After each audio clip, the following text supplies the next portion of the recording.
नमस्कार, मैं रिंकी वाजपेयी। आप दोस्तों, आज हम बात करेंगे लगातार दुष्कर्म की जो घटनाएं बढ़ रही हैं। हमारी बच्चियां कहीं पर सुरक्षित नहीं है, कहीं पर सेफ नहीं है।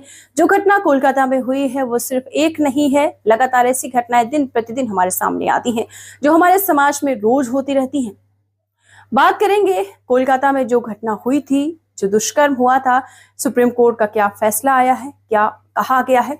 सुप्रीम कोर्ट ने Kolkata doctor rape murder case में बड़ी टिप्पणी की है। शीर्ष अदालत ने कहा है कि इस केस में लीपापोती करने की कोशिश की गई है। मतलब कहने का मतलब है कि सबूत मिटाने की कोशिश की गई है, नियमों की अनदेखी की गई है, वारदात पर पर्दा डालने की कोशिश की गई है। अस्पताल प्रशासन ने इस मामले में एक्शन नहीं लिया। सुप्रीम कोर्ट ने पश्चिम बंगाल सरकार को फटकार लगाते हुए केस डायरी की हार्ड कॉपी मांगी है। कोलकाता रेप और मर्डर केस में सुनवाई के दौरान सुप्रीम कोर्ट ने पश्चिम बंगाल सरकार को भी कड़ी फटकार लगाई है। ममता बनर्जी सरकार को कड़ी फटकार लगाई है।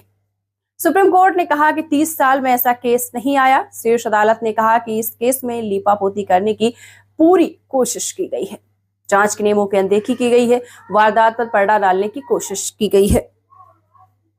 अस्पताल प्रशासन ने इस मामले में एक्शन नहीं लिया। सुप्रीम कोर्ट ने केस डायरी की हार्ड कॉपी मांगी है। इसके साथ ही सुप्रीम कोर्ट ने अप्राकृतिक मौत को लेकर डिटेल भी मांगी है।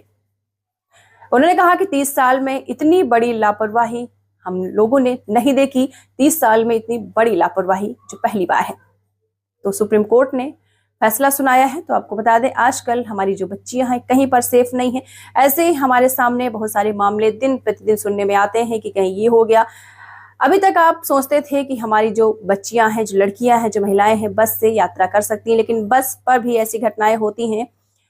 ट्रेन में भी सुरक्षित नहीं है, कहीं पर सुरक्षित नहीं है। तो क्या करें, कहां जाएं। पहले ऐसा होता था कि हमारे सामने सीसीटीवी कैमरा नहीं होते थे, तो हम लोग सच्चाई नहीं जान पाते थे। बहुत शोषण होता था, लेकिन तब का शोषण छिप जाता था। जो लड़कियों के साथ दुष्कर्म होता था, घटनाएं आती थी। अब यह है कि सीसीटीवी कैमरे हुए हैं तो उतना ज्यादा और भी ये सारी घटनाएं बढ़ चुकी हैं। जितनी सुविधाएं हैं उतनी घटनाएं और भी बढ़ गई हैं। वहां पर पूछा गया है कि एफआईआर में 14 घंटे की देरी का आखिर कारण क्या है। कोलकाता रेप मर्डर केस में सीजीआई के निरुत्तर कर देने वाले सवाल सुप्रीम कोर्ट ने एम्स रेजिडेंट डॉक्टर की अर्जी पर सुनवाई करते हुए कहा है कि अगर डॉक्टर काम पर नहीं गए तो वो अनुपस्थित माने जाएंगे। कानून आपके हिसाब से काम करेगा। सुप्रीम कोर्ट में एक वकील ने पोस्टमार्टम रिपोर्ट में 150 ग्राम सीमन होने की बात उठाई। चीफ जस्टिस ने तुरंत उसको रोका और कहा कि सोशल मीडिया पर चल रही बातों के आधार पर अपनी दलील मत रखिए। हमारे पास पोस्टमार्टम रिपोर्ट है। सोशल मीडिया पर जो चल रहा है उसको मत पढ़िए। हमारे पास असली पोस्टमार्टम रिपोर्ट है और हमको पता है कि 150 ग्राम का मतलब क्या है। सीजीआई ने कहा कि लंच के बाद जब हम दोबारा मामले को सेफ नहीं है सुनवाई शुरू करेंगे, पश्चिम बंगाल पुलिस की स्टेटस रिपोर्ट को देखेंगे। पुलिस ने हॉस्पिटल में हुई तोड़फोड़ और उसके बाद की गई कार्रवाई को लेकर अपनी स्टेटस रिपोर्ट दाखिल की है।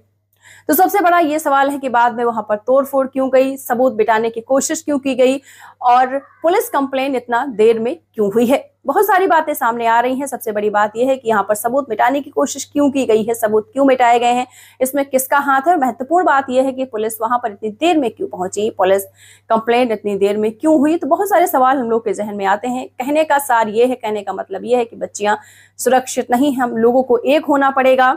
ये हड़ताल से कुछ नहीं होने वाला जब तक हम लोग ठानेंगे नहीं, सारे लोग बच्चों को हीन भावना से नहीं देखेंगे, तब तक समाज में कुछ होने वाला नहीं है। हम लोगों को समाज में बदलाव लाना है और ऐसी सोच को हटानी है।